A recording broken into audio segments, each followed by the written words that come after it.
John, we really talked about how we need to look and analyze Team Kenya's performance. Yes. What a performance has it been for Kenya? Excellent. Overall, it's excellent. I think this is the second time we have performed to this level, and it's the highest medals that we got, the gold medals that we got at this particular moment. So generally Kenya performed, but beyond our expectations, especially on the ladies side. But the men, the races that we were expecting, we didn't score as it was supposed to be. Yes. Robert, what do you make? Thank you. Thank you for your question. My take is our overall performance was brilliant. Brilliant, and we could have done better, especially as John says, we could have done better on the men's side. But we had challenges where the competition was very, very steep on the men's side. But overall, I think we had put in a very, very laudable performance. Yes, indeed. And maybe let's just sneak preview of what really happened. Faith Kipyegon, once again, it's her against the clock, you know. Don't know what she was going to achieve because she's done it all. But what do you make of her, you know, a gold and a silver? Yeah, I think we expected of her, especially in 1500 meters. And for me, Faith has, you know, historically, Faith is the most medal individual in Kenya. There is no one that can beat Faith as of now. She has many medals than anyone else. So, and then she's now, Faith is after now the clock. Faith is after now the record. So she has achieved everything. I think you also heard what she said after the race, is that she's gradually now transitioning to road races, because that's where now the focus is. And then, you know, age-wise, and she's also growing old. Age is catching up with her. So for me, her performance, and in 5,000, you know, 5,000, I knew she'll just take silver. That one was automatic, because this is a specialty for Beatrice, and I knew Beatrice will pipe her, and Beatrice was so clever. You know, this race, this championship races, is that I think Beatrice was being pulled after the team discussion, the whole team discussion. I think Coach B. Peter B. was pulling Beatrice aside again on the sidelines, telling her, you know what, this is your race. You run your own race. Sure. Yes, we have talked, but run your race. Yeah, and we did see that in the 5,000. But Robert, maybe just quickly on Faith Kipyegon, you can chip in. Oh, Faith is actually, I would say, she's an amazing athlete. All the way back from when I started following her from 2020 in Bydgoszcz, Poland, when she ran the junior race, the 6K, which was actually still in 2011, right? She's 2010, where she first made an entry to the international stage in Poland in 2010. I picked up, and it was amazing how she fought bigger girls physically, even age-wise. She was very young at the time. She made a very good, strong showing. She came fourth. The following year in Punta Umbria in Spain, she had no. My mind was just about gold, and she won it in style, still barefooted, just like the year before.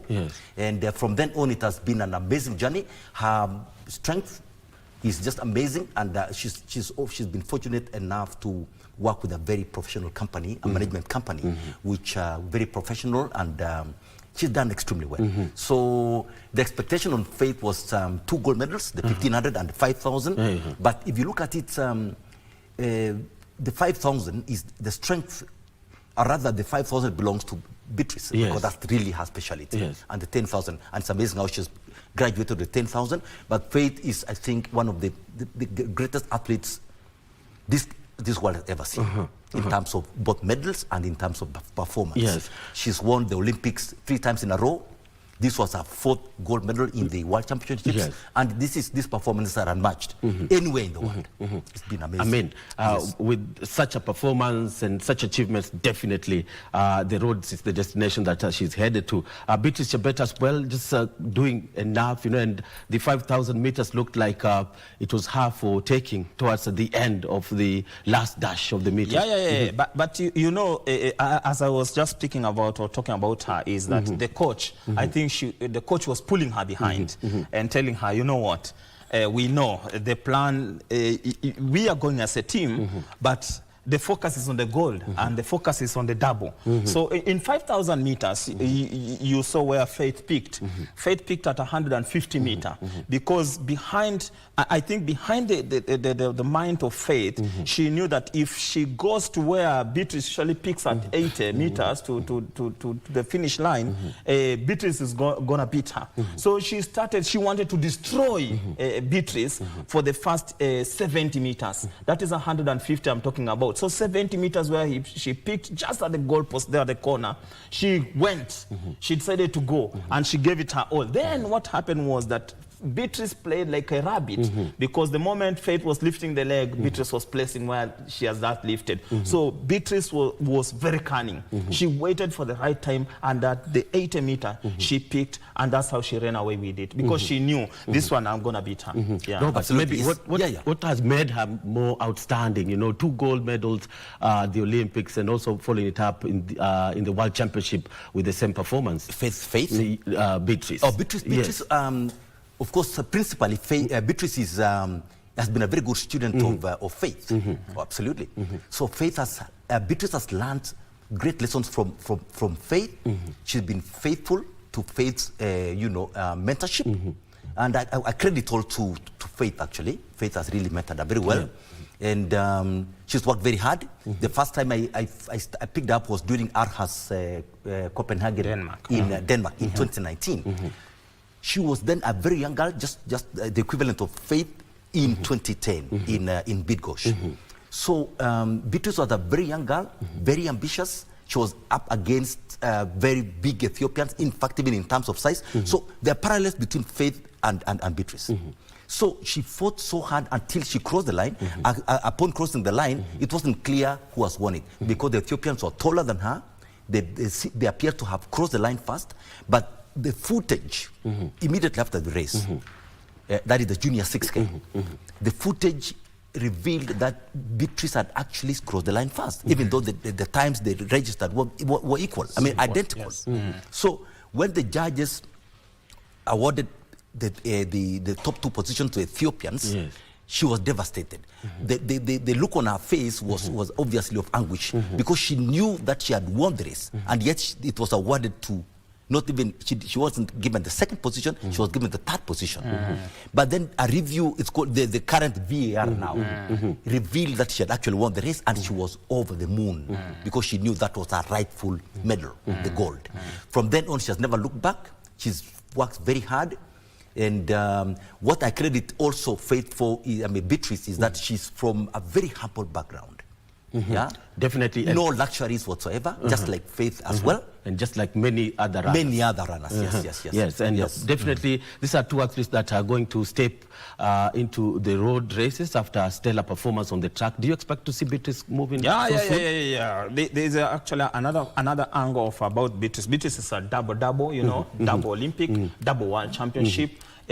Double cross-country champion, double record holder. So those are some of the resume titles on her CV. Absolutely. Yes. And when you look at these 2 ladies, Beatrice will be a disaster when she transitions because she has the kick, she has the technique, and then even under horrendous circumstances, the humidity that was there, the conditions, the weather conditions, the weather patterns that were there, and she came, she conquered, and she studied everyone, and she knew when was the right time to kick and when was the right time to engage the gear. So for the future of these 2 young ladies, because from next year we will see Faith is transitioning to 10K road races, and then she will be running her first 21 kilometer, that's half marathon next year, to test how she will be. So the future for this actually, Beatrice Chebet will be a record holder. She will lower the marathon record. Okay. Yes, and then just to add, we can say this. Yes. Just to add on to about the road. Already, Beatrice has already stepped on the road, and she's been she's already set a world record in the 5K. She actually holds the world 5K road record at 13:54. And if you look at that time she posted in Spain last year, if you analyze that against Ineos 2019, Ineos 159. Yeah, that is Eliud Kipchoge's Ineos. Not a single 5K split did Eliud come below 14. Yes. So she actually ran faster than Eliud in statistically. Across statistically. So she's a very special athlete. She's going to do great things on the road, especially if she gradually steps up in distance from 10K to half, the half marathon. And then I see her doing great things in the full marathon as well, together with Faith. Yeah. And of the 7 medals, gold medals that Kenya did win, to me, I think the most important one, or the most enjoyable one, was the Lilian Odira, right? The 800 meters. Odira was unexpected. It was an unexpected medal because people had focused on Mora. But for me, even last time I was here, I remember talking about Mora. Mary Mora now, I think it's a lesson. She's a brilliant young lady.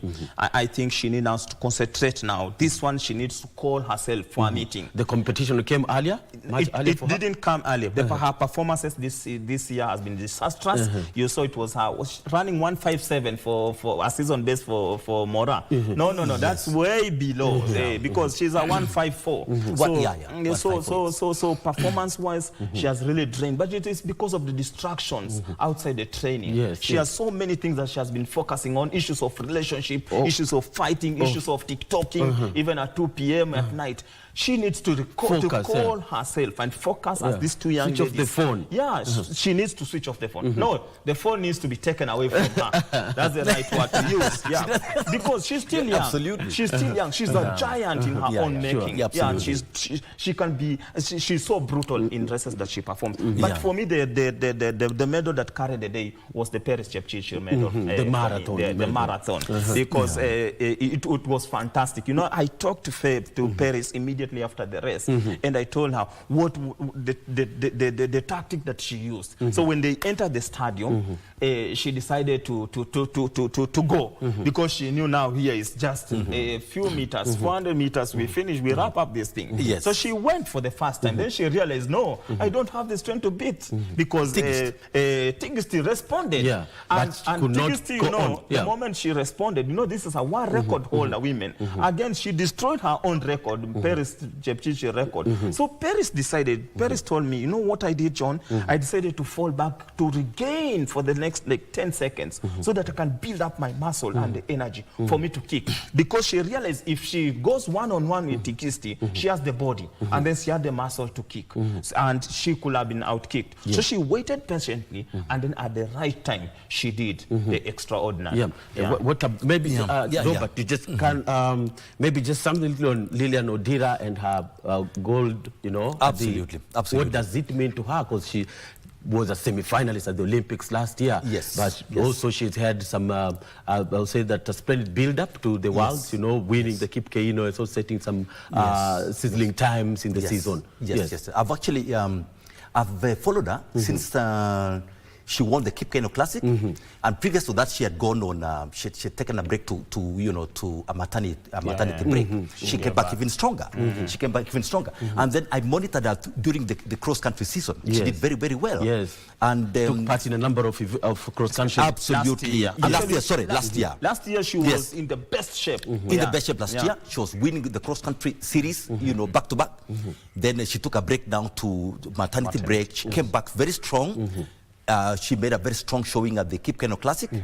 Of course, now during the Paris Olympics, she was still learning the ropes, but I saw potential in her. So when she came back this season, she won Kip Keino Classic. From then on, she has not looked back. And in fact, for me, it didn't come as a shock to me because I had looked at the overall standings. Going to the final. In fact, if you look at it, she was leading in terms of time, heading to the finals. She had a time of 156. The rivals or the opponents had 158. So it wasn't entirely surprising that she won the final. because she had the fastest time going And in. we'll be seeing the best out of her because she wouldn't be letting down that record going down. Absolutely. She wouldn't be letting the title going down. Absolutely. And she's a lady who is so focused. Yeah. Yes. So her focus, I think, is she's going to, the focus will take her to places. Absolutely. And remember, we still have Sarah. Sarah is also coming to the the scene. African Sarah champion. Moran, She's yes, the African champion. yes. So Yes, we yes. have 3 giants in the making, but actually we have the 2 giants who are transitioning. So we expect exploits. Just to watch this space, especially for next year.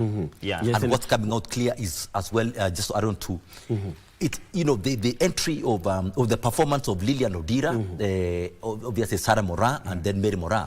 You see, it's pointing to the fact that there's an enormous talent outside of the traditional places that we are accustomed to, the Rift Valley. Rift Valley. But there's amazing talent. Yes. You saw that. just Did you have to hear Odira talking in Doluo? Yes, We need that in yes. championship. Yeah. We don't need to talk about English. Yes. We You know, don't. it has really messed us. Absolutely. It has We messed need us these because guys the to express expression themselves. coming out. Yeah. Yes. Let those race organizers look Yeah. for interpreters. Absolutely. Yes, you have to push for And that. that has been one of the main topics that we've belabored.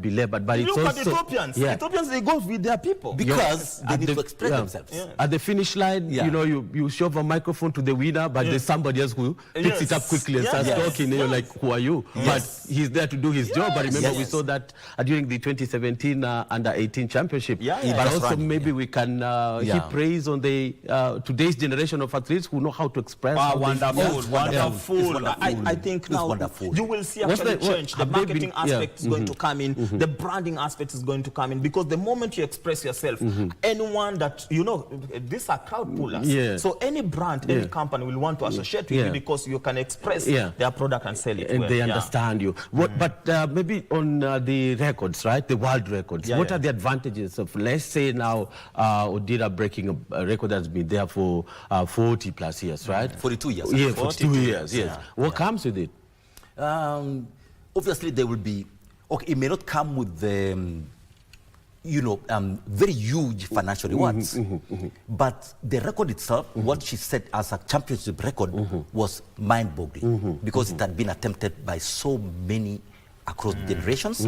That record, you remember, it was set way back in '83 at the World Games in Helsinki, the very first edition of the World Championships, which was held in Helsinki in '83. It was set by a lady from Czech Republic called Jamila Jamila, yes. Katochrilova. Yes.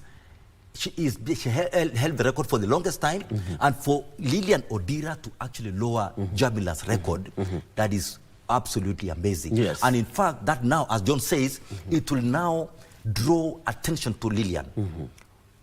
I mean, in fact, away from the so-called superstars, the Hodgkinsons, the others, the Hunter Bells, the other, Western, they call the global superstars of 800.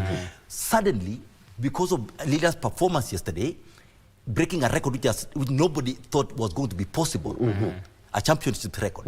Now, attention now, even the top brands will be looking for her. So this will bring to Lilian great rewards, even financial rewards, because she's now a very big brand. Yes. Yeah, even As a result. contract-wise. The Yeah. contract now, Contract-wise. yeah, Yes. the sponsors now, they Yes. actually They they have come knocking. increased the terms and conditions. Yes. have Yeah, really She has a changed. better bargaining power. Yeah. Now you have Absolutely. Actually, every races, these people who hold the contract for all those corporates, you see, they usually have those contract papers waiting for the name and signature. Exactly. Yeah, it's like scouting in major football Otherwise, tournaments. they can buy you with your contract. They can make you hang there if you're not clever enough. Because they think the future, right? Yeah, and yeah. all the best to those who did shine. Faith Cherotich just showed us that again. Fantastic, She's a very good tactical runner. Fantastic. Faith, she's here to stay for the next 5 years. I'm telling you, anyone that will come her way, she's gonna destroy that person. The only thing that I pray and believe in is the focus. If she can humble herself the same way Faith Kipyegon has done it, I'm telling you, she has places because she has studied these champions experience early enough, and she has been in this championship at a younger, tender age. Same as Mtile. You remember Mtile running behind Ruth Chebet of Bahrain in Rio. In Rio, it was in fantastic. 2016. It was amazing. She was 17 years. She was only 17 and I remember then, writing a story that got me into problem, but I had to stick with my with my story because I was wondering how was this young lady sold to Bahrain, allowed to go at a younger age. And people called me and I got threats and I told them, bring them on because I'm used to such things. And they made me happy. It's part of the job. It was the truth. Learning under those big names at that particular time, you know, if you can remember very well, Rio Olympics are the best of the best because we had all these legends that you see who have retired. They were in that field and they were in that place. So for me, Motile coming over and then transitioning to this, then coming Faith again, Faith coming in and taking over that mantle, telling him, look here, I'm here and I'm here to stay. Absolutely. Absolutely. A fantastic runner, Robert, right? Oh yeah, she's great, yes. actually. Faith Cherotich is a great runner.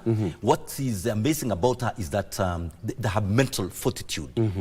If you looked at the race, the final in Tokyo, of course, Yavi, the stakes were very high. The stakes were threatening to shoot over the stadium. So Faith Cherotich held her nerve because Faith was, Yavi was going for it. Yeah, sure. I mean, for obvious reasons. Yeah. She must have been, you know, that's another topic altogether, which we're going to revisit, and hopefully at some point, the pressure that these athletes, the so-called exports from Kenya, the pressure that they have, that so they huge. Out there, in Bahrain, Qatar, everywhere else. In fact, it goes from pressure to outright threats. They are told, they are not given any room or any it's no room for it's mistake. about a medal or you go back home. Or you go back home. Or we strip you of everything. And the You funny understand? thing again, So they're under enormous pressure. and then another thing you need to understand is there were 3 runners there. And again, it was psychology into place. Psychology was playing because Yavi came to declare her authority. That I am who I am. Yes. I am Yavi. Absolutely. I am the Olympic 3,000 champion. Olympic champion. Olympic champion. Yes. And I'm still young here. Listen here. I train in Kenya. I understand you. So this is my space. Hey, Faith, you're still young. Familiar with the see what I'm gonna do. This is my space. There was that. And then on the other hand, again, the psychological war on Faith is that Faith was there to prove something. Faith is telling Yavi, I have just arrived. I'm On the my stage. position. This is the world stage, and I want to show you what I'm made of. But there was another opportunist. Another factor. Another factor was Perut. The Perut factor. The Perut factor. The Ugandan lady. I'm telling you, I'm right? sure. She's the former Olympic champion from Tokyo 20. So when she was attacking the hurdle, she failed. But now let us go to the second last hurdle. That's where the magic happened. You know, the power that came, the power that propelled this young lady, she never stepped on the hurdle, she flew over the hurdle. That means the energy was there. And the flying and then landing and then kicking and going was fantastic. It has never, we need to study that hurdle. The last hurdle, it made the whole difference. Second last, We've also seen her do the same at the Diamond Leagues this season, right? Faith, Yes, no, Faith actually, you look against at, Yavi. Yes, her technique. You know, Faith Cherotich is amazing completely because if you look at her technical approach to the barriers, it's amazing. And in fact, when you go back to that race in Tokyo, the final, Perut Chemutai was a major threat. But if you studied the way she was clearing the barriers, she still has a lot of work to do. She has a lot of work to do in terms of technique. And that could have contributed to her tripping of the barrier. If she was not very efficient in taking the barriers. And that's another issue which has to be addressed. So Faith Cherotich has been able to pick technology, I mean rather technically she's very sound, clearing the land barrier, or in fact this time round, what she did, she took the war or the battle to the last water jump. Actually, even though she was coming from behind. You know the barriers are two. There's a land barrier, and then there's a water barrier. The water barrier, there are people, if you look at Ezekiel their time, Yeah. water barrier, they were very fantastic how they were attacking that water barrier. They flew over. Yes. Yes. Because you have to, when you step, the technique is step on that barrier. And then to use it jump as a launching outside the pad. water. You launch yourself From the water, barrier. From the barrier. From the barrier. But when you are clearing the land barrier, Yeah, you yeah. have to jump over it. And that's where the energy is. Yes. You know, jumping, and that's the technique that Faith used yes. to beat beat Yavi. Yavi. Because Yavi was strong again. Yes. And Yavi had refused even to rest. Ravi was focusing on the title. On the title. That he made Entirely. Sure. Entirely. Yes, and I just also want to mention, just in in closing, about Faith, the role, what we are seeing right now is that there is an amazing trend whereby we have the elites, like Faith Kipyegon, mentoring. Yes. So there's the aspect of role modeling, which is coming out amazingly. Yeah, and she's been able to role model Faith Cherotich, Beauty Chebet. They're so inspired by her. Yeah, You even understand? Owoyi was amazing. Exactly. So that role modeling and the mentoring is taking a very amazing direction, and I think it's going to And maybe great. what does that speak of Faith Kipyegon's, grace and all that, that she wants to, friends to them, even mentoring them, leading and guiding them. It speaks a lot, because she also wants to leave a legacy, that she was able to win everything, and then she was gracious enough to share and to mentor younger people who are hungry to step into her shoes. Characters that might maybe be useful to have turning into coaching, possibly? No, I don't think so. I think she just wants to leave the track to the roads, and then she wants to leave her name as a legend, one of the greatest ever to grace both the track and the roads, and that's what she's aiming, and she'll be going there because she's a legend in herself already. She's a legend in the making, so nobody can beat her. Apart from that, Faith has been one of the easiest athletes ever to interact with, even with journalists. Sure. Oh, yeah, you meet her even on the road. She's very humble. You see, she's even humble there. there. So she has been mentoring these people. Talk to these people. These are the people that are going to market you to put you somewhere. These are the people that are going to talk the good about you. So she will be there. She'll be remembered. If she exists. And of course, last goal that was over the weekend, Emmanuel Wanyonyi's 800 meters, just on the line again. The Luya man, the man who loves chickens. He never, he fought to the end. Kuna siku amenisumbua looking for him ugali bwana, saa 7 usiku bwana. I need to eat ugali. Where were you? And he had gone for dinner. During the soya one. Yes. After that, then those people, they cooked rice bwana. We looked for ugali in this town. We looked for ugali for 1 hour bwana. And it's not your event, man. No, we had to go out. I walked with him till we found ugali bwana, so that he could eat. But back to the ugali effect. The ugali factor. Yeah. So back to it's a him. big thing when athletes go out there. Big time. For me, even Wanyonyi himself, he didn't anticipate to carry the day. So to him, he kicked. It's the same, like Mary Mora. Mary Mora made a drastic mistake. Yeah, the first lap. The first lap, crossing the lap under that conditions with 55 for a lady. That is disaster, you see. So you remember when they reached at 60, she was like going back. The body was going back. So back to Wanyonyi. Wanyonyi, Mark Arop, Marco Arop is built for 800 meters. You can see the body structure, the energy that he has. Marco Arop, the way you see here on the screen, he's built like David Rudisha. This is the body for 800 meters. So this time round, Marco knew he's gonna beat him. Look at that. You he see, like got boxed somewhere, but he got to the other side. Yes. But you see Sejati where he came from. Senjat was number 6. Yes, sure. And then he came and then he took the silver. He snatched the silver from him. Absolutely. What worked for Wanyonyi, I would say, is the strategy. Front running throughout? Absolutely. In fact, it was... commanding. Command. That was the only way you could have actually won that race. And in fact, staying on the inside. Staying on the inside. It was everything. What are the advantages of staying from the coming in from the inside? You're able to to be aware of your surroundings. Of surroundings. Yeah. Yes, if you anyone wants to overtake everybody. he has to come out. control it. Because if you're in front and inside, you're actually controlling it. So that worked for him. And in fact, he knew this race has to be won in 141. That was the game plan. It had to be in 141. Nothing short of 141. And it was an amazing race which will be remembered for years to come. The last guy in that race came home in 142.77. Yeah, that means it was speed. faster than Rudisha's run in London 2012. Yes. It was faster. Faster. Yes, But it was faster. fell short of the record, right? 140.91. Just fell short of it. Yes. But in terms of the performance, time-wise, across the field, up to the last guy, they all ran under 143. What It really was amazing. Yeah, what really put Wanyonyi over the line? What helped him get over the line? During the finishing? Yes, during the finish, especially the last 100 meters. I think the advantage of running in the inner lane, the inside lane, that is what propelled him. Makarov had no response. Again, the commanding structure that he had, you know, already fear. You know, again, those people were coming behind him. They knew the person they are going to handle, so they knew they beat. The moment Makarov tried to kick, to pass at the 40 meters, he realized that this man is unbeatable. So he had to drop because there was no energy. But already Wanyonyi was in the motion, a motion of kicking and finishing the race. And that's what he does best. Yeah. And what to mention that she also got his skills from Janet, right?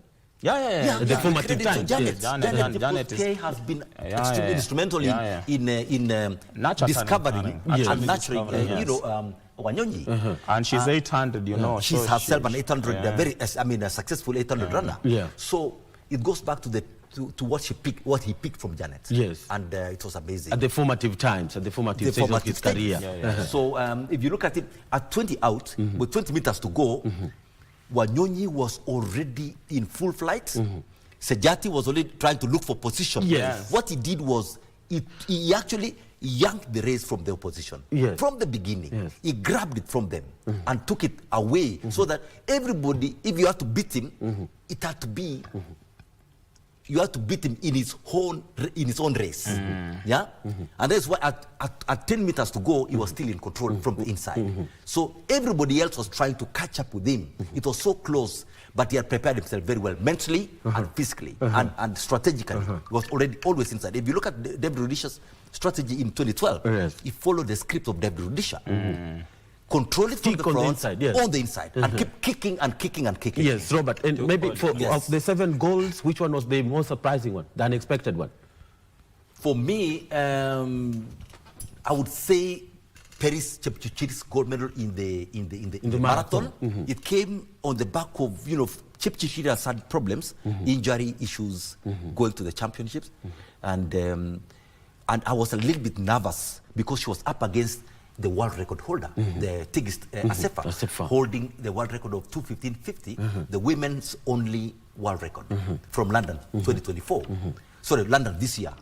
Yeah, so she was up against Tigist Assefa, who is very tough, and I was not very sure about that gold until it happened. I was over the top because I was so happy about that. And remember, it just happened on the opening day, just when the championship was beginning. It was important for Team Kenya, right? It was actually so important. The men suffered because it brings, if they're seeing women winning, that exacts a lot of pressure on you. But Odira, again, you are talking about the surprise goal. Again, you can look as much as I'm on Perry's side, but again, we can look at at Odira goal.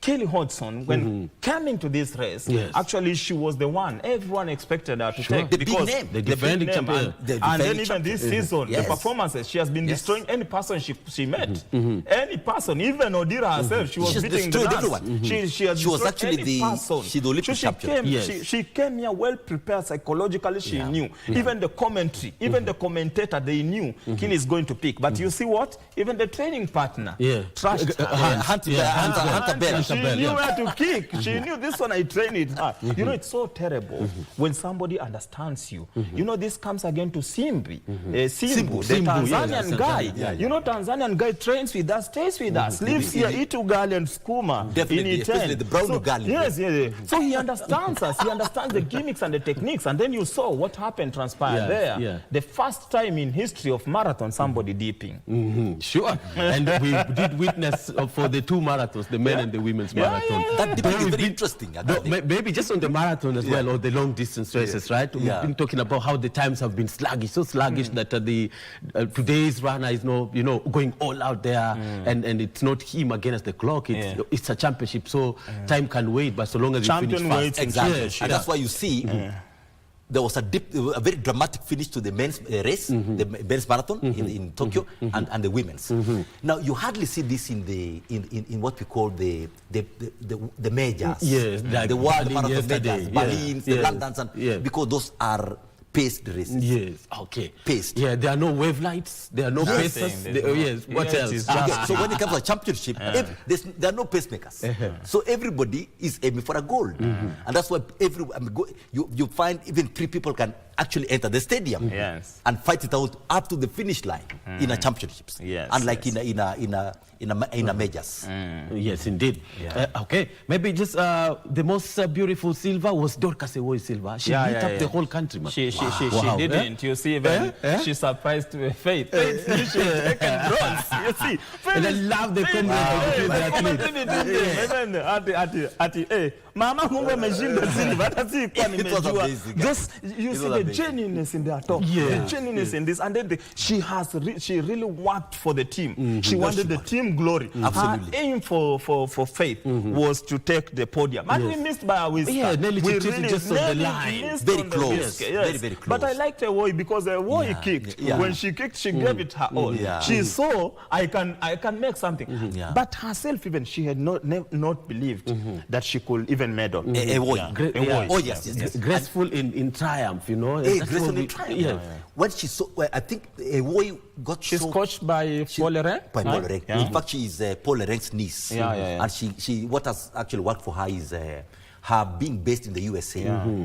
The USA is an amazing place for middle distance, especially 800, 1500. So she has been able to benefit from the very well structured NCAA system. It's called the NCAAs, which has worked for Ewoy very well and others. So she saw Jessica Hall already tiring. You know, Jessica Hall was already tired.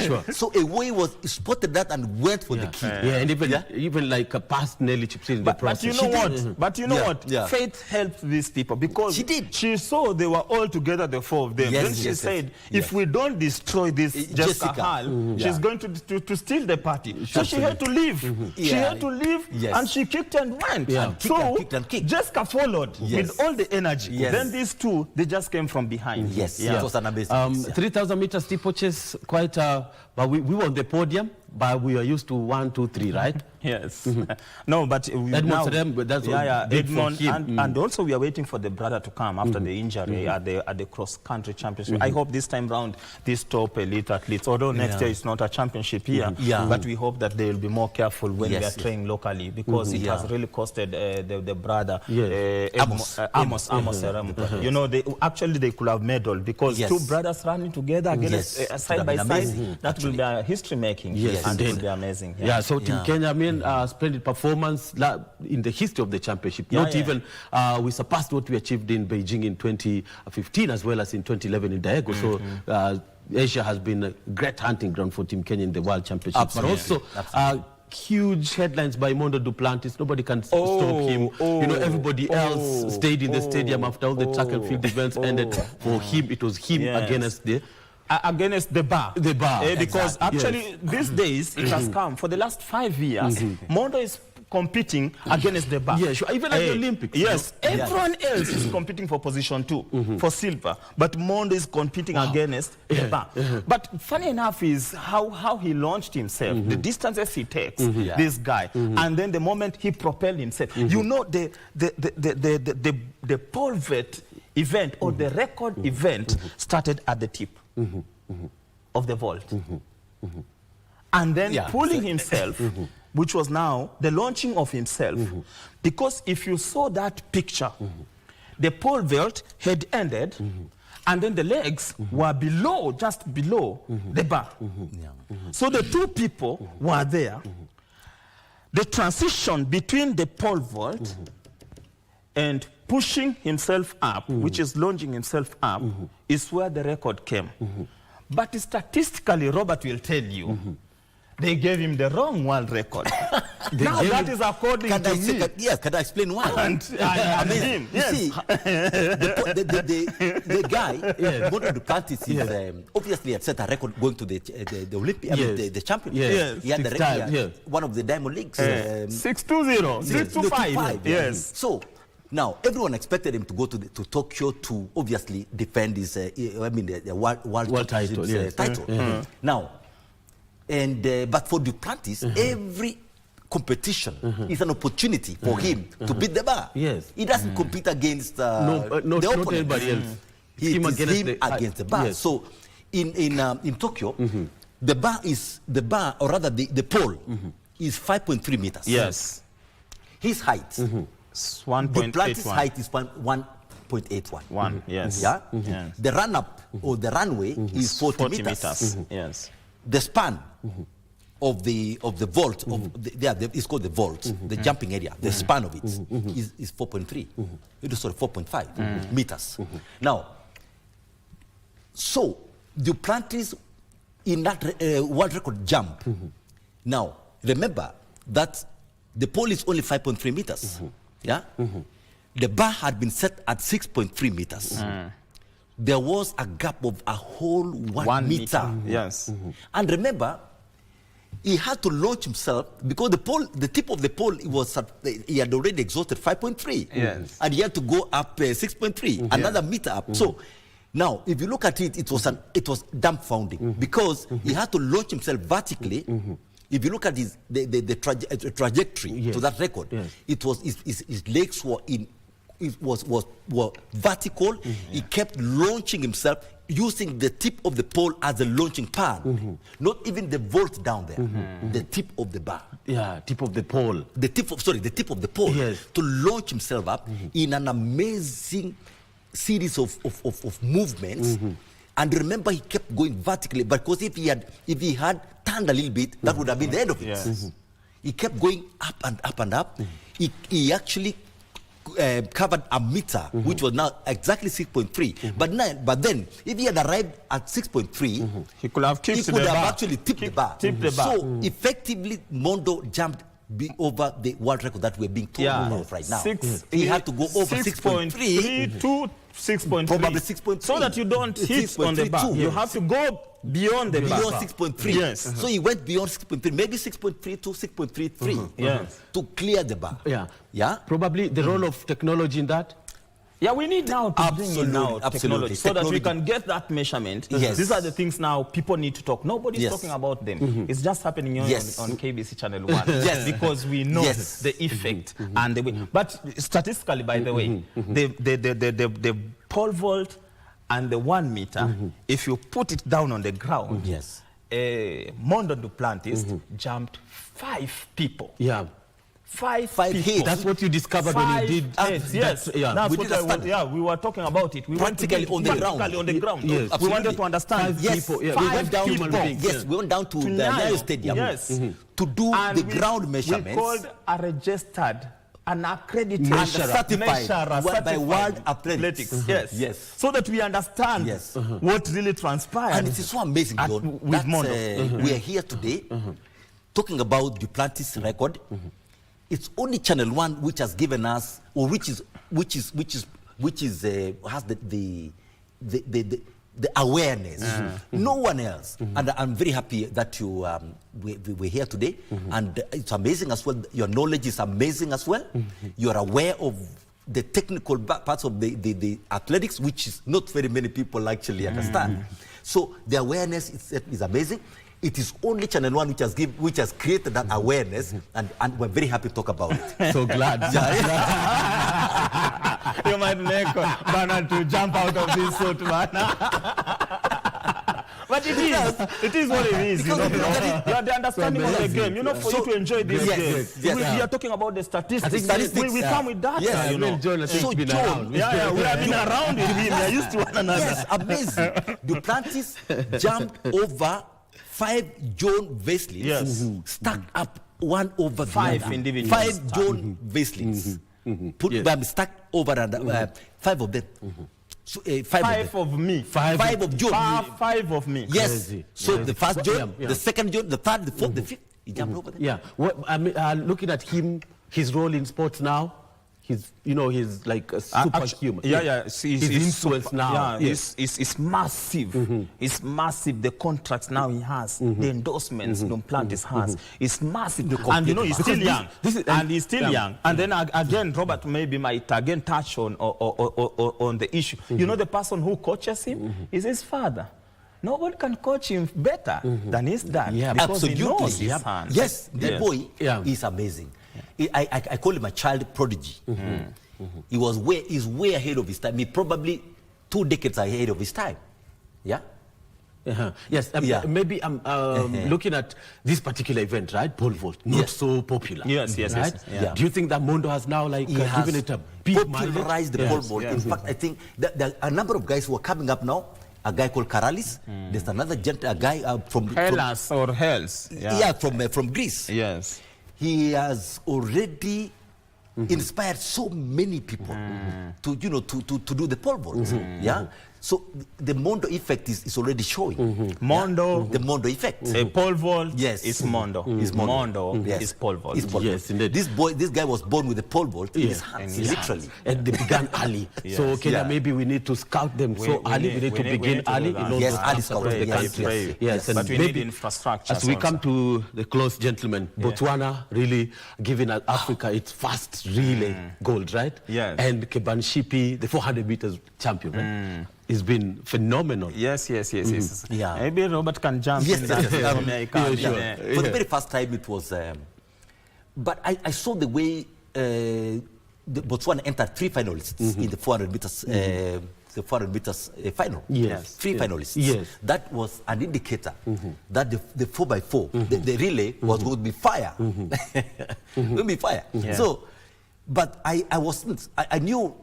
Okay, even though the U.S. did not medal in the 400 meters flat, but we know traditionally they're very strong in the 4x4. Especially they are perfected. You see, the 4x4 is different from the 4x1 because the 4x4 is very messy. Especially, we did see that, right? The changeover. Nobody gets it right. And I told you the other time when I was here. Nobody gets it right. The magic is on the transition. The transition. Of the baton.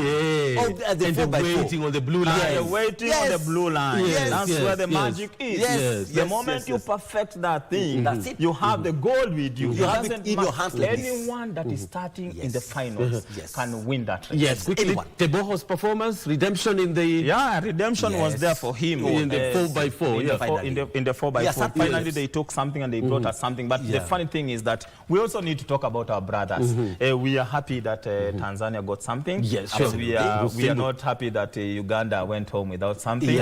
We are not happy that for the last 31 years, Ethiopians, they missed out. 34 years. Actually, 34 years, Ethiopia missed out on the this is the second time they are doing that on the gold. So we pray that again they are going to. But this funny thing, Deribe Welteje. I think, let me tell you one thing that is happening in this world very quickly. I think just a second. Yes, just quickly, a second. Yes. AIU is playing psychology games for African countries because they wait when the championship are. They come out they are banning people. That's why the time they are forcing. You see, it affected. Deribe affected.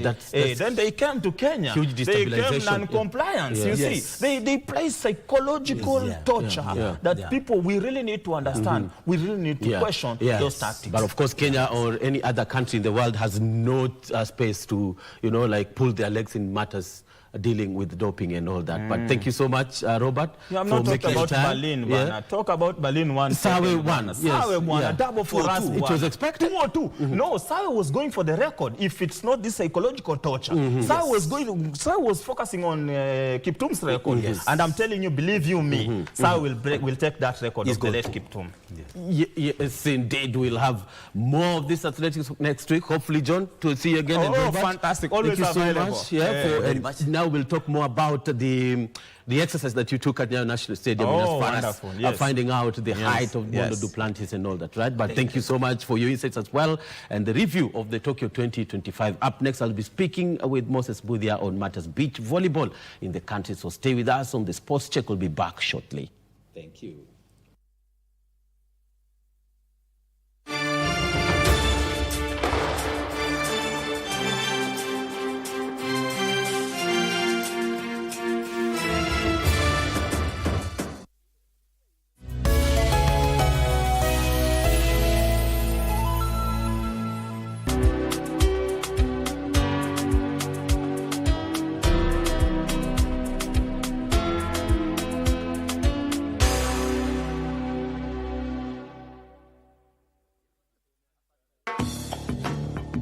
Sawa.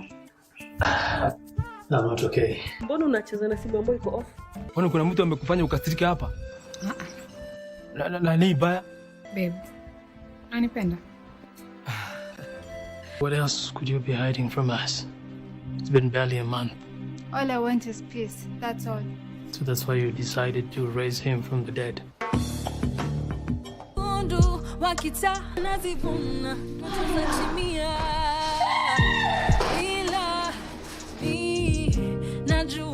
What if uchiza kuna watu wengi?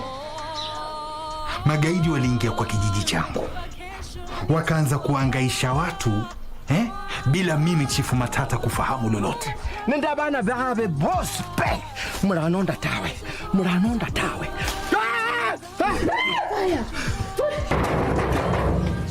fungua mlango. Wewe ni mgonjwa? Hapana. We are shining the spotlight on the women who are shaping the Kenya's film and theater industry. My birth was a performance in itself. Oh, girl. I would put skits. Yes. You know, and I was the character, the actor in all the skits. I was the mother, I was the father, I was the brother, I was the sister, I was the house girl, I was everybody. I don't think there's any actor whose parents have forced them to be actors. Of course. Like, you must be an actor. Forget about being a doctor. Be an actor. When you walk into a room, first of all, people judge you and they want to see, are you creative enough? And then the next thing is, if you're in a leadership role, can you lead? Because at times people think it's the relationship with that woman that will give you the job. You show them, no, bring me the skills, and I will tell you whether you can work with me or not. You can't expect everything to just be served to you on a silver platter. This industry needs people to be hardworking.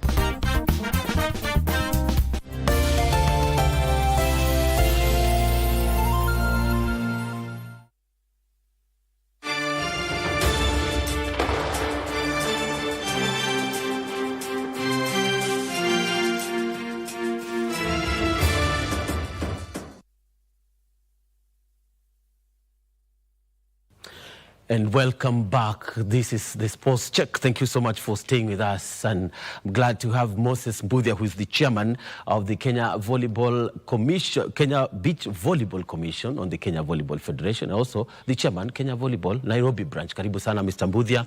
Yes, and of course, where else to begin than the beach volleyball tournament that happened this weekend at Strathmore, and also we'll be talking about matters national, where the national teams are also in contention for various slots in forthcoming international competitions. But what was Nairobi branch chairman's cup all about at Strathmore? Yes, when we were celebrating the athletes or volleyballers who did it yesteryears, and we have quite a number of them, and we had some gifts coming from various companies in honor of those who played volleyball those years. And there were quite a number.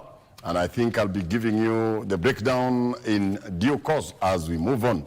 We were celebrating them, yes, but we were also celebrating the athletes in Japan because some intervals we could have the TV on to see our brothers and sisters in Japan doing very well. Yes. I mean, was the numbers impressive, 36 teams? Yes, the Nairobi branch tournament, which attracted 36 teams, in various categories, 6 of them to be precise, starting with the senior category. We had the senior men, and of course the defending champion was AP Kenya, but they were beaten this time around, and they were beaten by a university team in the name of Strathmore, who are the hosts. We also had the category of universities.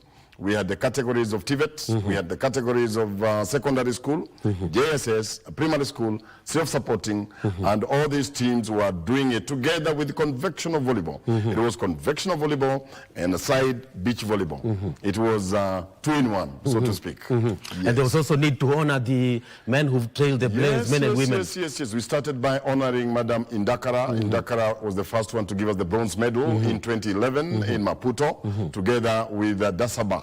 They were the first one to bring beach title in terms of bronze continentally in Africa. And so we had to honor them.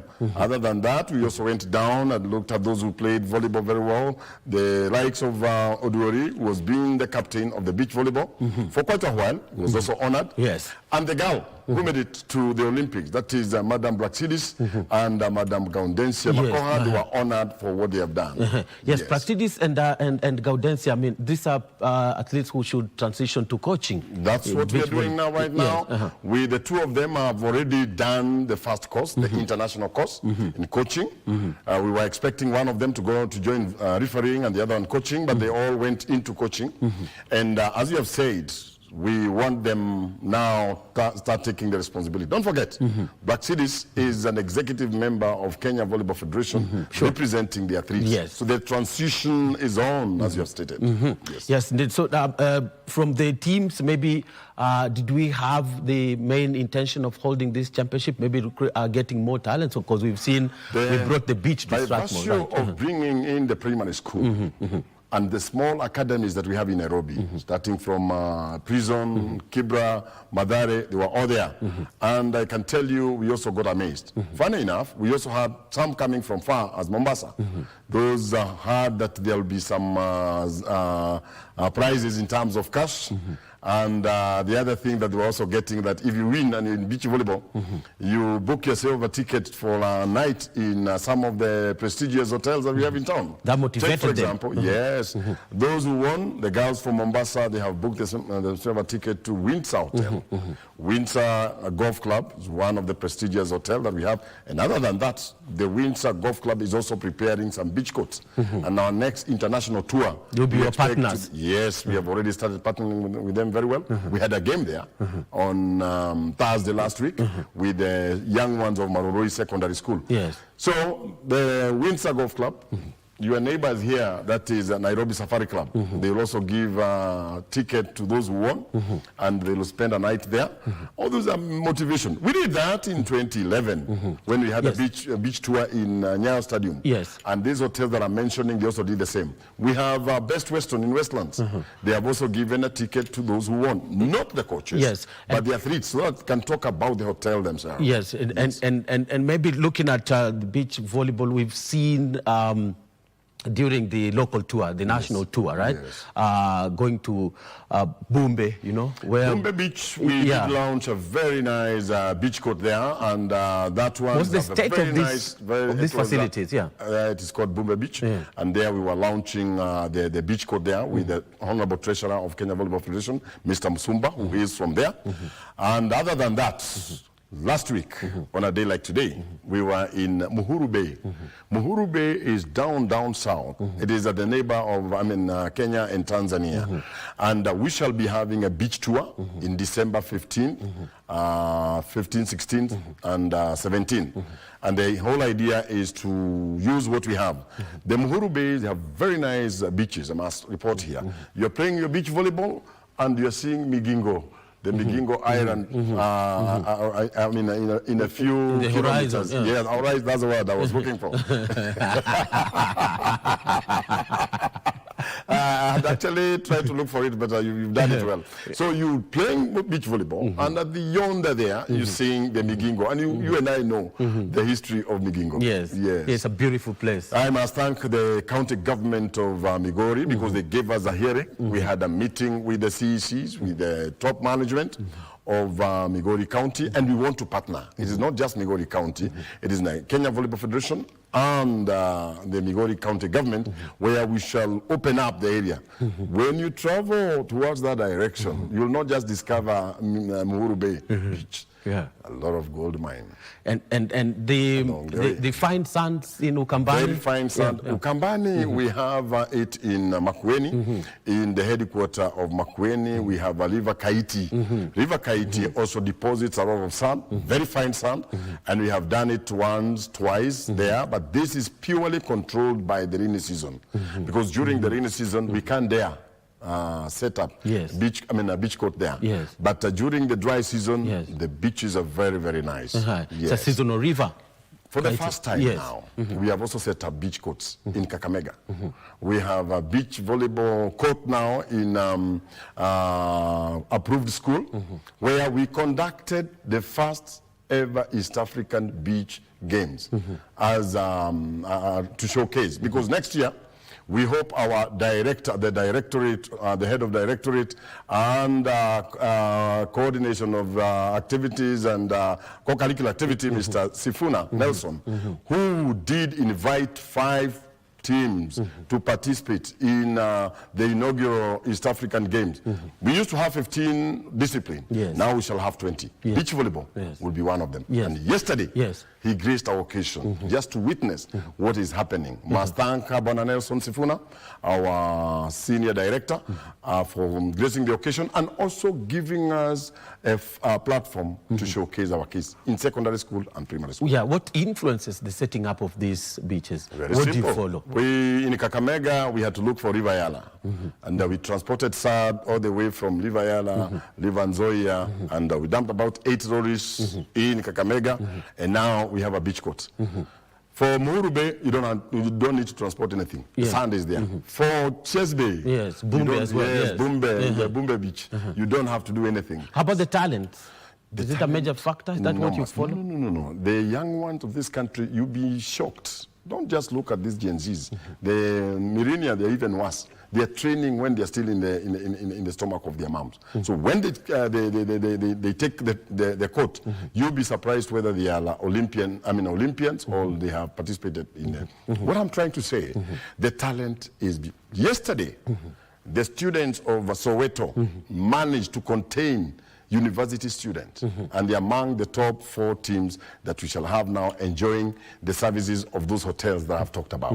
What are the technicalities of this game? What makes them we have now 8 trained coaches in the country. When we held an international coaching course at Summerdale Hotel, and of course the practicals being done in Strathmore. I must again at this point say it's only Strathmore University that has this facility. But yesterday we talked to a doctor, one of the top doctors in charge of sports in Kenyatta University, and they are also more than ready to start the beach volleyball courts in Kenyatta University. The impact of Praxidis going to the Olympics, I know that was a while, not in 2024, but what was the impact and the influence that it had on the game? The motivation that came about as a result of the duo taking part in Olympic was enormous. And they say once a good time deserves another. The young ones are looking forward and saying, we shall make it in Olympic 2028 in Los Angeles because we have done it in the past. So it has been very positive to the young ones. And that's why you can see some young girls all the way from Mombasa coming here to participate in a branch tournament. And that is fantastic. These young girls also won in Mombasa when we had the tour in Twiga Twiga Beach in Mombasa. That is about 3 months ago. Yeah, the qualification pathway to the Olympics? The qualification pathway purely depends on the homologated points that you earn when you participate in a tour. Yes. Take, for example, Gaundensia was last month in Bujumbura, yes, where we had an international beach tour, yes, conducted by a very able president of Burundi, that is the Burundi Volleyball Federation president, Mr. Nakavula. And Mr. Nakavula is still organizing now another one next month on 23rd. Same shows of Lake Tanganyika. And our girls and boys will participate in that one, hoping that we are following it up in the ministry. And my guess is as good as yours. Other East African countries are coming up with at a very furious pace. You will not know that a country like Burundi defeated our girls. Tanzania with the shoreline? No, of course they do. The deepest lake in the world is found in Burundi. Yes. That is Lake Tanganyika, with a depth of about 1470 meters. So the sand and the appearing of those grays, whatever, is deposited on the shores of Lake Tanganyika, and they have very nice beaches. Yes. Yes. How many now the road to the Olympics? How far? How does it look? What kind of championships are on the tour? It started yesterday. One, I have told you, unlike this other championship where you meet in a venue and you decide who goes to the Olympics. This one is just like accumulation of points along the way. It's just like the CBC. What do you do in standard 1, standard 2, name it. I mean, grade 1, that way. It's the same thing here. So that tour in Bujumbura will have a lot of magnitude when it comes to the tallying of points. We also want to organize one that is in Mombasa. Don't forget that this month, on 27th, we shall have the World Tourism Day. And the World Tourism Day, we have beach activities organized in Mombasa Public Beach, and I would like our young ones to participate, those who are living in Mombasa, to do that. So many things in beach. Yeah, and don't forget blue economy. That is where we are talking about. Even as we are going to Migori, our main objective is to have that expanded blue economy, because part of it is the aquatic animals and the activities that take place. How do you marry your initiatives with the blue economy? Well, as you have stated, it is very clear. It is, it is in a public domain that for you to protect whatever we have, the marine aquatic animals that we have, we must have activities. You can imagine if we were to fetch all the sand along the coastal region, where would we have the beaches? So it is up to man to protect the aquatic animals. The aquatic animals that end up giving us sand. I guess your geography can remind you about the coral reefs and the coral rocks. It is those rocks that when they are broken down into smaller particles that give us the beach. So we have to protect everything under the roof of blue economy. Yes. In terms of capacity building, right, amongst the coaches as well as the referees for beach volleyball, because it's just a sport that's gathering pace. I can tell you, before last week, we only had 1 international referee. But today, we have 4, because we took the initiative of taking our referees to Gambia, where they went and qualified. That is Mr. Mutuma, we have Madame Tarus, and Kibet. They all went there and qualified. Now we have 4. But Uganda have 5. So it is up to us now to make sure that we overtake Uganda. Because how important is that to have? Very important. Like yesterday, our beach volleyball refereeing was done by those who went to Gambia.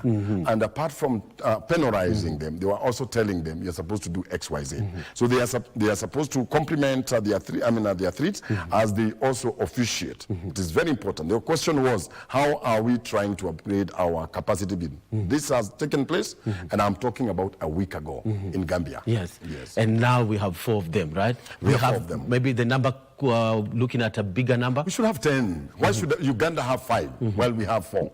And I know Uganda must have also taken 2, so maybe they're doing at 7. And other East African countries like Rwanda, Burundi, and Tanzania, they have many. So it is up to the chairman of the Beach Volleyball Commission, together with the management of volleyball in the country, where we have Mr. Nyamberi and the others, to make sure that we have many participate in these international courses. Courses, yes.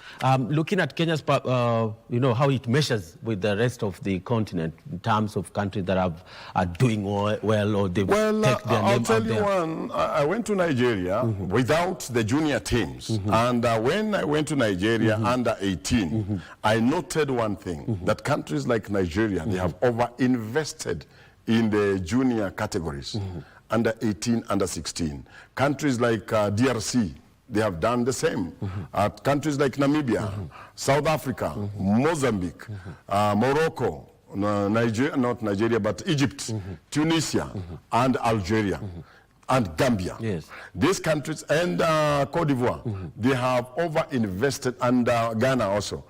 Yet Kenya, we have not very much invested fully in beach volleyball. But I want to thank the PAs and the Minister for Sport because they have invested now in the junior volleyball, conventional volleyball. As we are talking, we've just received our volleyballers at the airport. Yes. Coming from Egypt. Yes, they and they 20. got the bronze medal. Yes. Our girls 3 weeks ago, they were in Cameroon. They got won the, it. yes, they got the title. Yeah. And so we are going to World Championship. Our senior women, they were in Thailand, and they were able to beat Vietnam. And if you can remember Vietnam and Viet Cong, so we were able to conquer the Vietnam. Still on beach volleyball, right? Bujumbura zone 5 Africa Championship coming up in Bujumbura. 23rd of next month, we shall be hosted there by the gentleman I've told you is Mr. Nakavula, and he is the president, and also this man here, very hospitable. We were there again 3 weeks ago, and we were hosted very well. Remember, that was international tour where we had 17 countries outside Africa, America, Slovenia, German, Israel, Lithuania, it's called Lithuania? Lithuania, and all those, Brazil, to mention but a few, and Japan, and these countries did their work. We now want to change that, if God, if all works well, and have them now hosted in Kenya for the world tour, where we can have them either at Windsor, or Mombasa, or any other hotel that can be able to. Remember, Tamarine Hotel was the pioneer of this activity. And Tamarine used to host beach volleyball in the early 90s, where Dan Wanyama, the Gadogos played during the time of Madam Patricia Scott. Yes. So for Kenya, do you think, how soon shall we be back to the Olympics in beach volleyball? Well, yesterday. Yeah, we want to be back yesterday, but we can only do so if we invest now on the young ones. I must thank God because like yesterday, the young ones of Soweto Secondary School did very well. Must also thank the chairman of HELB, Mr. Ekwe Thuro, who came to witness that, and also Madam Registrar, Madam Rose Wasike, who came to witness that. And so I can say in a nutshell that we have a future. We have a future. Future of beach volleyball in school calendar, school games calendar. Now that we did the pilot scheme in Kakamega. Yes, during the Fiasa. The Fiasa games. Yes. And we did very well, though we were beaten by Uganda. But the beating came about because of our student who go to Uganda for A-level. And so we have those our, were just Kenyans? Yes, we have our bank data, and we are following them. When it comes now to Anoka games, and the other games that are supposed to take place, that is, we have, for the first time in Dakar, we shall expect to have Olympics, Youth Olympic in Dakar, and if that takes shape, then definitely we should expect to have our young ones in there. Following up and tapping of this talent? Enormous. But I'm using the hotel industry to make sure that that is done. We're using the hotel industry. For example, we have Fairview Hotel. They're accommodating quite a number of officials just to know how we can partner. Mentioned the Best Western. I've talked about other hotels in Westland. Quite a number of hotels going. And Panari, to mention but a few. These are some of the hotels that we want to use, not for money, but for support in, for example, even that voucher means a lot. Sports View, same. Lamada, same. Introducing the sport at Fiasa, and how about the KSSA? It is all KSSA. This is under the leadership of Mr. Nelson Sifuna, where we have the 20 disciplines that I have told you. And this one, next year, God willing, if it shall be hosted in Dar es Salaam or Arusha, we expect beach volleyball to be among the team that will participate in the Fiasa Games. Yes. And of course, let's talk maybe on the junior teams doing so well. The junior Malkia strikers with that particular fight against Cameroon, you know, beating Cameroon, coming from sit down, huge performance from Jacqueline Baraza's girls, you know, and also now the junior Falme. Yes, I would have started from the manufacturers of these young ones. Mr. Kigwari from Kwadanse. Yes. Mr. John from a school in Trans Nzoia, Kesogon, Cheptil, name them all. These students now, when they transit into Kenya Volleyball Federation, they are already almost defined. And when they meet now the Jacqueline Barazas on that I've talked about, the Gideon changes, and the Gideon Gine, they are well refined, and that's how we get our result. But above all, it is the support that we get from the ministry. Because without these young ones going with the standard uniform, name it, in good time, we cannot deliver. Also the management of the team. We had the first one done by the Secretary General, Mr. Ismail Chege, together with Kent Anui. This one has been managed by Mr. Alfred Shedotum and Mr. Washira, and they have done a good job. I mean, wanasema mgana muwe lakini hakimpe. These are people who are doing very well. Yeah, and maybe just one of the huge talking point from the women's, the under-20 was the emergence of Marlene Tata, and just like a mirror of the amount of talent that's in schools. Don't forget, in the preliminaries were beaten by Cameroon. Yeah. So they the game. And even that final again was huge. At some point I stopped watching because I knew we were going to lose. It's a replica of what has happened with the Marikia striker in the same country, on the same soil, where they beat us at the preliminaries, but when we meet at the finals, for Olympic qualifier, we hammer them. Yes. The patron of that team is none other than the wife of the president of Cameroon. But Sisi, we didn't want to know. Tuliwapitia kama nini? Yeah. The talents was huge. Just, you know, Tata and the rest of the company, Daisy, Chepleting and Jepleting doing well. And also the men's. All of them. The performance. The product of Kigwari. Yes. That is Kwadanse, together with the principal of the school. Yes. And the junior Falme also on their debut, doing so well. Those boys, majority of them, one from Cheptil, the others from a school in Bungoma, Namwera, and again, some of them now have been absorbed into the clubs, together with our setter from Hospital Hill. So all of them put together now, they have gelled very well. If there was a lot of time, those boys would also turned tables in Egypt. Only that time was not on our side. Yes, that was in Egypt. For beach volleyball now, 2 more competitions this year before. Yes, as we have stated, we have the Bujumbura coming on 23rd of next month. We have the tourist beach activity in Coast on 27th of this month. We have the Muhuru Bay activity in Migori, and any international meet, we shall get it next week, courtesy of our man who is at the helm in Rabat. That is Mr. Walter Otieno. Yes. At stake is the qualification. That's what we want. Yeah. Yes. And for maybe players, what are the putting them in camp and sharpening them, exposing them to a higher level? That would really help us. I wish we get a sponsor.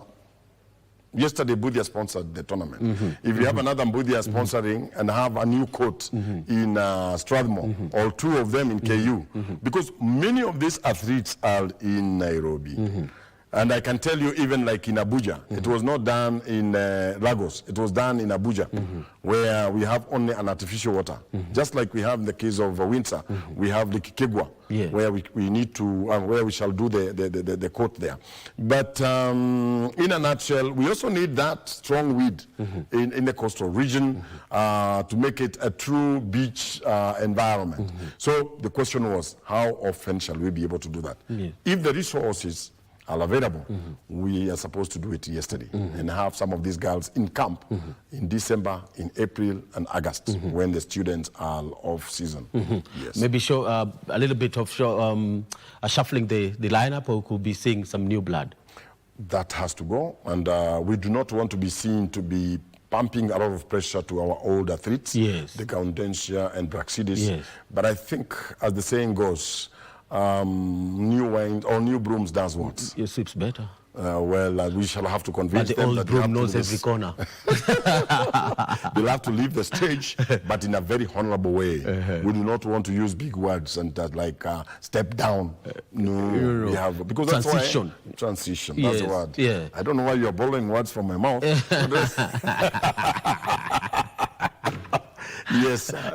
Yes. So transition of Praxidis and Gaudensias of this world. We also have now people like Odori. Odori was a captain for a very long time. He's now giving room for Kina Jairas.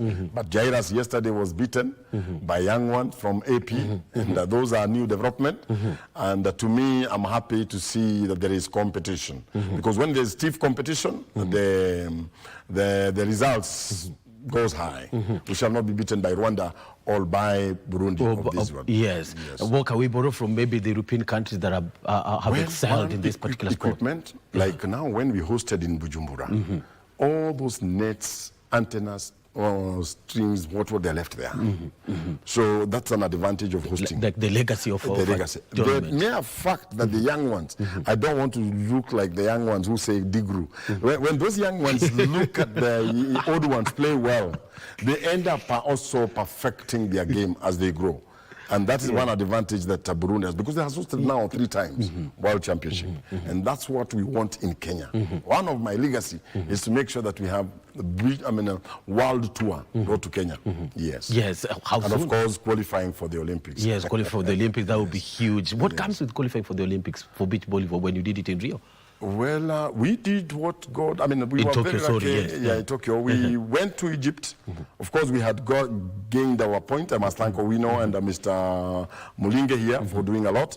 And when we went to Egypt, remember it was during the COVID time, one of the teams that would have beaten us was Egypt. But they were found to be having a COVID then. So, tukapitia katikati, sitaki kusema kama nani. We just... And we made it to the Olympics. Yes, indeed. Thank you so much, Mr. Mbudia. And we wish you all the best as far as taking the Kenya Beach Volleyball Commission to the top, right? Thank you, but yes, but just before we go, have a couple of minutes to dispense with, right? And let's talk about the former volleyballers and getting them into the fray, right? Still involving them in the running of the sport. We know that maybe... usimamizi and coaching could be the only way. I did a bit of history, and the future depends on sacrifice made in the past. Those who sacrificed yesteryears must always be recognized. And here we are talking about 80s, 70s. We have people who played volleyball, quality volleyball in 1987. The likes of Kyoko, the likes of Wairuta, and Morages of this world. We must be able to get to know where they are and recognize them. And that's what we were doing yesterday, that we are trying to look at the beach volleyballers who played yesteryears, we recognize them. And if we get a good sponsor, we may end up having them now in those hotels. They just go there, relax. Are they still interested in maybe running the sport, being part and parcel of the sport? Not quite. Quite a number of them have relocated to their rural homes. Yeah, sure. But we are trying to fetch them from where they are. Yes. Yes. And as Nairobi now... development. The other activities that apart from beach, because I told you it was both conventional volleyball and beach volleyball.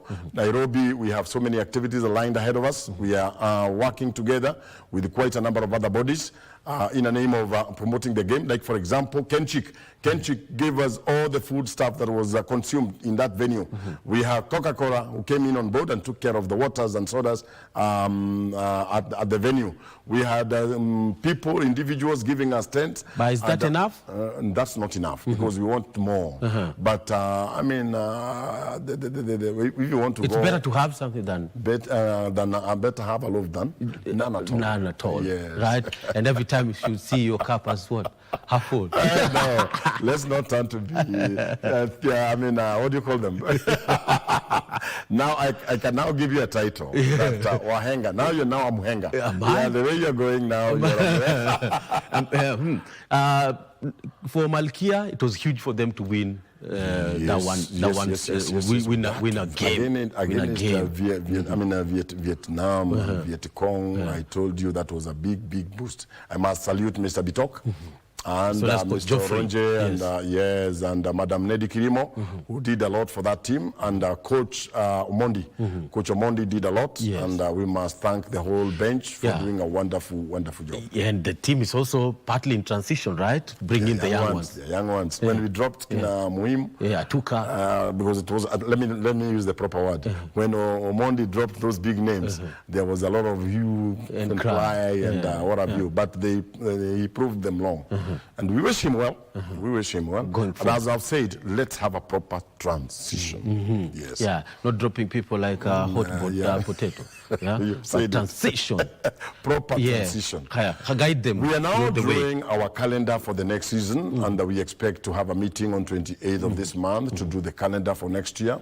Those who are willing to take sponsorship, you can now join us and partner with us. I want to thank people like the governor of Nyandarua because he has initiated the move. We have one of the lakes in Central Province, the only lake that we have in Central Province, called Lake Olbrozat. We want to start some initiative along the shores and have beach volleyball played there. What value do they get for their involvement? Tourism. A lot of tourism, and then that is a lake that has got very many variety of birds and hippos. So if you want to milk hippos, go to Olbrozat. Yes. And seeing the lions swim, maybe? That wasn't good. That is in Naivasha. Yes, indeed. So for the beach volleyball team, it's all set for them. Number of tournaments this season. We wish them to tell them that we've already told them to start practicing, and the practice should go on at University of at Strathmore University. Yes. I must thank the management of Strathmore for being very kind to us. And we're hopeful that they'll get the 2028 ticket. What we normally do, we don't charge them anything when it comes to international courses. We partner very well with them. Mr. Gidinji, Mr. Owiti, they are great men who are doing a lot for the growth of sports in Strathmore, at the Strathmore University. Yes. Of course, the development of beach volleyball in the country, that's what been talking about. But maybe just before we go, right? 2 points on what now needs to be done. We know that finances could be one of the major factors. Yes. I think it all starts with us. It is up to the chair and the person and the commission. We have a beach volleyball commission, which is made up of Oduri, Muringe, Owino, Madam Ududa, and Madam Ruth Ropp, not forgetting Aisha. Aisha Otieno is the one now organizing for our Migori tour. So we have to look for resources, whether we like it or not. That is why we were voted in. Establish partnerships. Yes, we make sure that we get what you have talked about. And I think Kenyans are there. When they listen to you and they know that you're not corrupt, definitely you'll get the returns. Yes, indeed. Not forgetting Nairobi Sports House. They also supported us. Big partners, right? Yes. Moses Mbudia, chairman of the Kenya Beach Volleyball Commission, giving us a load on an update on what's happening in matters of qualification for the national team, their road to qualification for the 2028 LA Olympics, and also a number of Africa championships lined up next. So also the Nairobi Branch Chairman's Cup, that was the convention of volleyball, and as well as the beach volleyball that happened over the weekend at Strathmore University. Thank you so much, Mr. Mbudia, for your time. I'm humbled. Hope to see you again soon, you know, with more medals, and maybe that day when you clinch that spot to the qualification. I don't know whether you played in a game. You should have also been recognized in yesterday's meet. I mean, but we didn't know which game we played. Next time, I think you must have me there. At I just campaigned when for you organized for Bumbe Beach. Yeah, Bumbe. That's homeland, you know. I didn't want to tell the world. Has to come from me. From horse's mouth. Thank you so much, Mbudia. That's how we put a cap on this post check this lovely morning. Thank you for being with us. Let's do this again next time. See you then. Karibu sana Kasarani, karibu sana Nairobi, karibu sana 254 kwa faida ya Kenya. Hii ni Sport Pesa League. Tusker FC yupo nyumbani. Mgeni wa siku ya leo ni mwana benki KCB. Hii ni sauti ya beki asiyebirika Ali Salim. Takuwa nipo nao mwanzo mpaka mwisho. Arusha tena naye mrefu George Kadusko. Mekosa kwanza Yasin Barasa. Nakwenda kuondoa Boniface Monde wino pa judge. Alex Onchwari bado. Leta Rabona. Eki ule pia na vitu. Ya tukimelia. Wenda kadi ya kwanza mchezo ikatoka kwake Clyde Senaji. Ziwa's finest. Alifika mzima mzima tu Clyde Senaji, kamfikia uzuri baada ya Tusker kwanza nyuma tu. Lazima uende na wakati mwacho nyuma. Disemba Dise Kisaka mali naletwa ndani chini kwa Chida Fasila. Boniface Omondi wino Bajaj. Kwa pesa sio shida. Asani sasa wanaanza kuichovya na sindano. Hawana haraka. Sekunde baada sekunde. Sajili mpya anawatanguliza na benki hapa. Akaangalia alipotaka barabara itembee. Barabara ilipotakiwa na vipimo vilivyotakiwa vimefika pale pale. Disemba Dise Kisaka, what a pass! Lakini cool finish, cool as you like.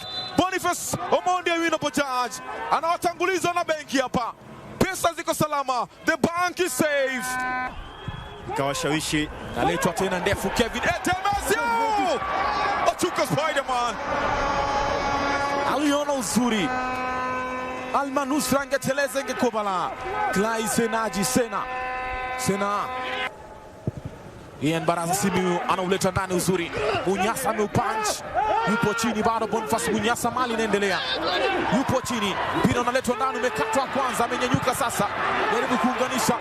Mchezaji wa KCB wanafuata na kumsomea Dikes Mimisa anaambia mdalango alikuwa yupo chini.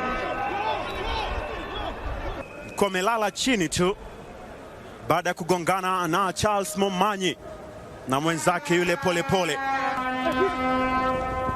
Urusha ndani huko kichwa kimechoto. Ni yule Boniface Omondi wino Bajaj.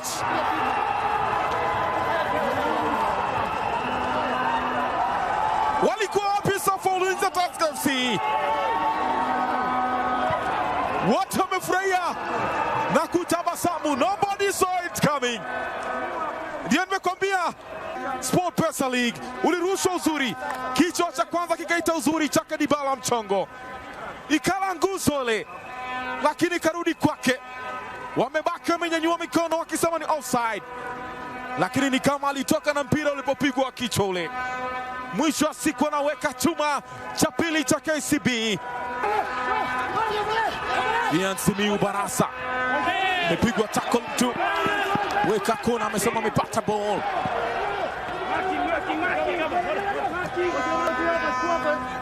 Fasi nzuri wanamtumia pembeni kwa kasi yake, lakini anahakikisha anacheza mpira tu.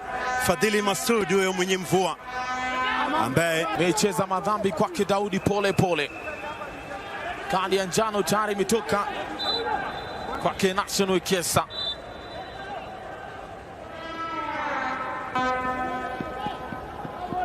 Kameruka juu, lakini ya kwanza ikafanyika, pili kwa tofauti yake National Kesa. Kona there's a star in the boy. Na papo hapo Mimisa Dickens anayari kuweza kuvuta pumzi na kuachia. Firimbi ya kumaliza kipindi cha kwanza imesikika. National Kesa amepiga goti tayari, amepiga sala. Alihusika kuzalisha goli la kwanza. Popote pale ulipo, karibu tena kwa kipindi cha pili, karibu tena kwa nusu ya mwisho wa mchezo siku ya leo. 45 za mwisho wa mchezo huo siku ya leo. Hii ni Sport Pesa League.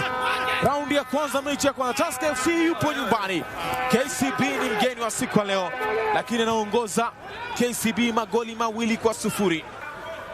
Pachacha ileta ndani Ochuka ameipanga. Haijenda mali Disemba Dise Kisaka anarusha ndani. Goal! Visa juu zile. Akijaribu kulenga shabaha pale Disemba Dise Kisaka, lakini ukapaa tu juu ya lango. Alikuwa amefanya kava uzuri pia walinzi wale George Kadu na Charles Momanyi. Firmino mbabatiza Alex Onchwari. George Kadusko anaurusha ndani mrefu, anapambania kichwa Kapaito, bado ya kwanza imekataa, ya pili imekataa, ameicheza kwa mkono, anaingia kwenye mfuko wake. Kadi ya njano anatafutwa, aliyeushika kwa mkono. Nation Wekesa tayari ana kadi ya njano. Iwapo ataangalia kwenye buku lake, basi mambo huenda yakawa yametamatika. letwa mpira angani kule, akaenda kuicheza Erika Paito, lakini Alfred Chieng'miena akakataa wa kwanza, wa pili akaushika kutumia mkono wake Nation Wekesa, kwani patashika langoni. Oh my God!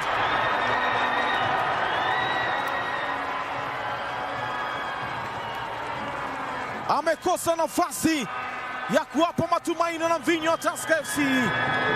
Erika Paito Mugi, mpira wake umeishia mwiki kule, ameupiga juu ya lango. Ilikuwa nafasi nzuri ya kurejea mchezoni.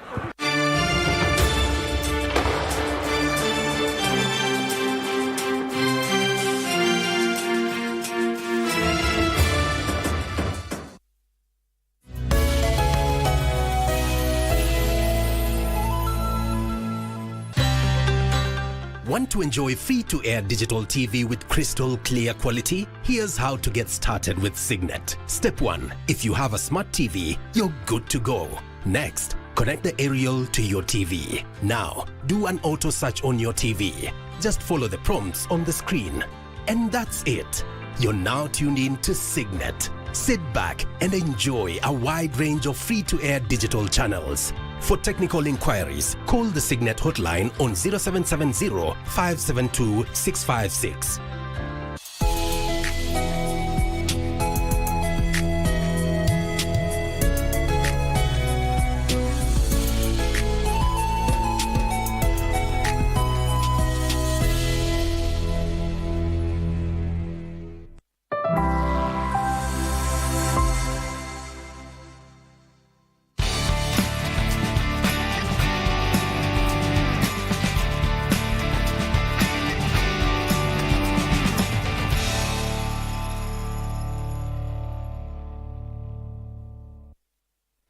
He came all the way from India to help the Kenya shooting team realize their Tokyo 2020 Olympic dreams. Gagan Narang is an Indian shooting ace who has excelled at the Commonwealth Games, the Commonwealth Games Championship, the ISSF World Events, as well as the Olympics. I have been shooting since the last 23 years. I started shooting when I was 14 years old, and I am now 37. I have shot 4 Olympic Games. I have won an Olympic bronze medal in the sport of 10-meter rifle shooting, and various other continental championships like the Commonwealth Games. I have 10 medals at the Commonwealth Games. I have 5 medals at the Asian Games. I was world number 1. I was also the world record holder, and I have about 6 or 7 World Cup medals in the sport of shooting. Born in Chennai, he participated in various sports before he settled down on the range. He is dad's favorite. Like any other kid, you know, in India, we are very used to the sport of cricket. So my career started with playing cricket as usual. Then I went to football the next summer, then badminton, then table tennis, and then somehow I went to a club which had a shooting range. And when I held the gun for the first time, in the first couple of shots I could hit a bullseye, so that kind of hooked me on to the sport of shooting, and from then on there's no looking back. My parents have been very supportive. 20 years back we sold our house that we were living in to buy a rifle for me. You know, it was so expensive. And at that point of time the sport was not as popular in the country. So we've been through a lot. It's been a very interesting time. But like I said, my parents, or rather any parent for that matter, would just want to see a smile on the kid's face, and that's what they did. They saw me shooting, because one year I was playing cricket, the other year basketball, the other year football, and you know, they were like, okay, 1 year in shooting, maybe he'll lose interest, but then that shooting interest went on. So after 3 years, they kind of saw that I was serious and I was shooting good, and that is when they decided to buy a rifle for me. So they sold their house, and we stayed on rent for almost 20 years. And then when I won a lot of medals and the country gave me cash awards, we bought our own house. So it's been an interesting journey. It wasn't as easy as it looks in the movies. 15 years ago, when I would say that, you know, that I'm a shooter, or I shoot, or I play the sport of shooting, they would ask me, you know, shooting, oh, which movie are you shooting, or which movie are you acting in?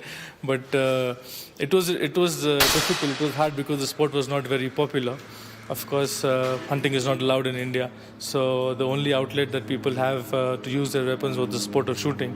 And I think that kind of channelized into the sport a lot of Indian parents thought that, it's too dangerous to kind of shoot guns for kids and stuff like that, but it's totally the opposite. The safety rules and the regulations in the sport are so high that there haven't been any accidents so far. So it's actually quite a safe sport to practice.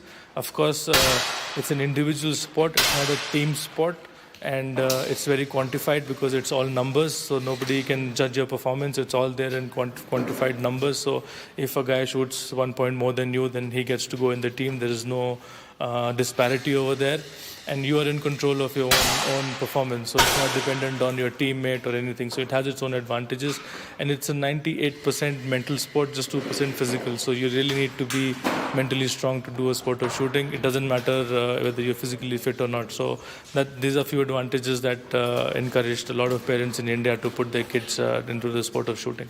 It took a lot of hard work and dedication, which finally bore fruit to bag 8 gold medals and 4 silvers in the Commonwealth Games Championship, 8 gold medals in the 10-meter air rifle and 50 meters rifle competitions in Melbourne and Delhi, not forgetting a silver and a bronze in Glasgow in 2014. Shooting a 600 out of 600 at the Commonwealth Games in New Delhi was the most memorable. It's the perfect score that is possible. It's a world record. And shooting it in front of the home crowd of more than 3,000-4,000 people was very special. So that was one of the special moments. Of course, winning the Olympic Games was a dream come true for me. It was my third Olympics in London, and winning a medal was necessary over there, and I'm happy that I could win it. He was the first Indian to qualify for the London Olympics in 2012, where he won a bronze in the men's 10-meter air rifle. He cherishes that bronze after previous failed attempts in the Olympics. As a sportsman, you have a lot of dull moments. I mean, the biggest one was, of course, missing a medal in 2008 Beijing Olympics. I was 1 point short of qualification, and it was painful. So that was quite a setback. But then I had a good support system in my family and my psychologist. Gagan later set the records as well, literally speaking. My first Commonwealth Games was in 2006. I had 4 Commonwealth Games record in 50-meter rifle, 50-meter rifle two position, 50-meter rifle air rifle, 10-meter air rifle, and also in the team events. In 2010, I broke my own 4 records in New Delhi. And in 2014 in Glasgow, I had 2 medals as well. So those are my Commonwealth medals. I have 3 bronze medals at the Doha Asian Games. I shot the world record. It was shot in Bangkok in 2008. It was a perfect score of 600 out of 600. That was special. So it's been an interesting journey. I couldn't complain about it. And this is what made him stand out, attributes of a good shooter. Definitely is dedication towards the sport. You have to be very dedicated when you come to the range, and shooting as a sport doesn't start when you come on the range. It starts from the time you wake up until the time you finish the last shot on the range. So dedication and focus is definitely 2 attributes that's needed, because as a sport, you have to, it's an expensive sport. You have to go through lots of ups and downs to follow the sport. And to dedicatedly work in the sport, you have to find money, you have to find ways, and only a shooter who is able to find that and do it in the right way is going to be there when the time comes to win medals. The Indian shooting ace is still practicing, but spends more time mentoring others back in India as well as across the world whenever he's called upon to do so. Well, see, I feel that as a sportsman and as someone who's got so much out of the sport, it's time that we give back to the sport. And I have opened a not-for-profit academy. It's called Gun for Glory, and it has about 15 centers across the country. We make the sport more accessible in the sport, and we also provide scholarships, fully funded scholarships for training for athletes who have a lot of talent but are not financially strong.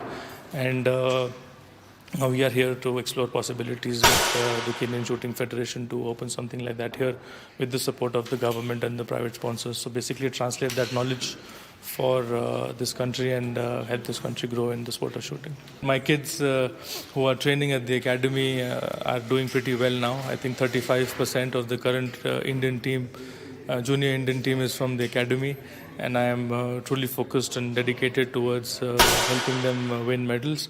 In fact, as we speak, 2 of the kids have just won gold medals at the Asian Shooting Championships, which is happening in Doha, in Qatar, as we speak. In fact, just half an hour ago. The guy is blind, not blind, he's deaf. He cannot hear and he cannot speak, and he just won a medal. So that's a good achievement for our academy, and he's from my city, so that's even better. You'd like to see more Kenyans excel in the sport of shooting if they could dedicate more hours to practice their skills. We had a few discussions with the Shooting Federation and also had discussions with the shooters, and I think we could make them all look in the right direction. After a couple of days, they got a little more serious in training, and they got a little serious because everyone has their jobs, and they have to get permissions from their units and their jobs to come and train. I'm hoping that these issues in the future are relaxed and they are able to train freely. More freely and dedicate more time towards the sport, because back home we train about 7-8 hours a day, and here they train only 2 hours a day. So when I asked them initially to train for 7-8 hours, they were exhausted and completely pooped after 2 hours. So it has to be built on slowly. What is necessary is being done in terms of increasing a couple of points from their current average score. Everybody shot fantastically well. If they shoot the way they're shooting in the training, I'm sure that a couple of them will qualify. But shooting a competition is a different ball game altogether. I'm hoping that they are able to keep their nerves under pressure and do their best. Gagan Narang calls on stakeholders to make the sport of shooting accessible to all so that they can embrace it at an early age to perfect their skills.